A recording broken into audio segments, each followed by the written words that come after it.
Guys, hope everyone is keeping very well. I'm Andrew. I'm back for another one of my little cooking shows. Except today it's a bit more of a lecture. I've teamed up with Code Hospitality to bring you 3 short episodes to talk about the food we eat, our immune system and our mental health. And at the time of COVID-19 and while we're locked down, there are definitely things we need to look after at the moment. I've been on my own journey for the last 4 years, and I've shared quite openly online and with Instagram my own story and the things that I apply to my life to keep me in a better shape. One of those things is diet. Diet to me has always been important, certainly as a chef. So while everyone was panic buying rice and pasta at the supermarkets, I had a healthy collection of pulses, lentils, seeds, nuts, a lot of good dry store stuff. And then it occurred to me that, with a little bit of water, a little bit of time, these dry store staples can actually be fresh vegetables. I hadn't done this since being at school when we used to soak some beans, leave them on a J-cloth. 3 days later, they were, bean sprouts. And I figured I'd give it a go. The first few times, it worked okay, but not as perfect as I've got it now. So after a few weeks of doing this, I'm still not an expert. I do suggest that you look online because there's so many do's and don'ts that I couldn't pack it into a 10-minute episode here. But I can give you a little bit of advice on what to do. And as long as you're applying common sense, you're eliminating a lot of risk. These things are highly nutritious. So from anyone that has suffered with digestion problems with lentils and beans, a lot of the complex compounds are actually broken down in this process. And people refer to them as being pre-digested.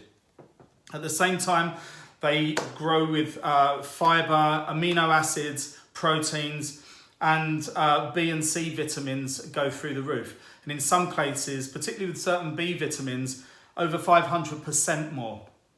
And what's really interesting is they have about 30% more nutrition value than adult plants as well. So if you need anything in your life right now, these are what you need to be eating. I really enjoy them. They're a lot of fun. And yeah, I hope that my instructional video will help you a little bit. Sprouting couldn't be easier. It's a lot of fun to do, very satisfying, but there is some risk associated to it. I guess the risk is no different to butchering meat at home and those risks of cross-contamination. We've just got to apply some common sense here. Let's make sure that we start with a very sanitized surface. Make sure that our receptacle, whether we're using glasses or jars, they have to be sterilized. And then the grains and the seeds, beans, pulses, whatever we're doing, let's make sure that we're getting them from a really good source. I'm using organic, but there are companies online that sell grains and seeds specific for sprouting. And their HACCPs are such that they eliminate a certain risk through harvest and storage. So like I said, just try and apply as much common sense to this. Most of the time we're going to be serving this as a raw product in salads, as a little snack. You can dehydrate them. You can turn that into a flour. You can cook them. Steaming seems to be a great option, but stir fries, I put a chickpea and sprouted grain tortilla recipe on a previous video, so do check that out. But if we're going to serve them raw, then we just got to be very, very careful. And like I said, common sense. A little goes a long way. So I'm going to use 20 grams of mung beans. Here it is in the glass. And then personally, again, going back to the whole process of using the best that you can, I'm actually using bottled water with a good mineral content. London tap water just, it tastes of chlorine. I don't think there's anything good in it personally. So I'm not going to do that. We're just going to use this. Oh, I've got a glass for me already. So we'll fill that up. And then we want to cover this. I'm using a little J-cloth, but if you've got like muslin cloth, make sure they're clean. If you've got like some muslin or any other cloth, something that's really, really clean. And then an elastic band. I'm using a hairband because it's a bit more on brand for me, but it's clean. And then we'll leave this overnight, about 6 hours, and the next day we drain it off. So I like to build a routine into this. I leave it by, near my sink. When I go to bed, I soak them. The next morning, I drain them. I give them a little rinse through one of these, just to wash everything off. And I put them back into a glass, preferably a fresh glass if you've got one, or you could just rinse out the one that you're using. Put them back into that.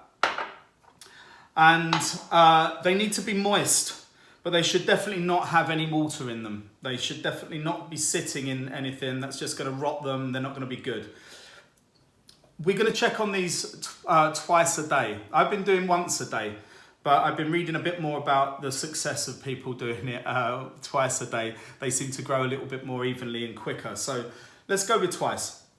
Just give them a rinse. Drain everything off, rinse, give it a shake, put it back into the glass. They need to be in a cool area. You don't need sunlight. It doesn't need to be hot or cold. Just somewhere cool and forget about them. I would say definitely read up on the ones that are good to use. What's been working for me, I've been using black lentils, Italian lentils, mung beans. The chickpeas they're working, but they're very slow. I think they might take about 4 or 5 days, but it is happening. My first venture into doing chickpeas, they went mouldy and they smell awful. Again, your senses can tell you if the things are on track or not.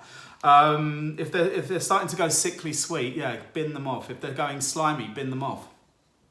But these all look very healthy, so I'm very happy about that. There are definitely beans that you shouldn't use. Don't use kidney beans, don't use quinoa. Be careful with certain rice. But if you want to keep it simple, that's a bit more advanced. Mung beans, lentils, let's stick with them for now. You'll be very, very happy. Once they're done, I would just store them in a little container, an airtight container with a little bit of cloth at the bottom, just to make sure that they don't have any more liquid water on them. And then we'll put them in the fridge. That's it. That's my 101 on sprouting. Like I said, super nutritious. You need them in your life. They are a lot of fun to do. Give it a go. Be careful. Use common sense. And I hope you enjoy them.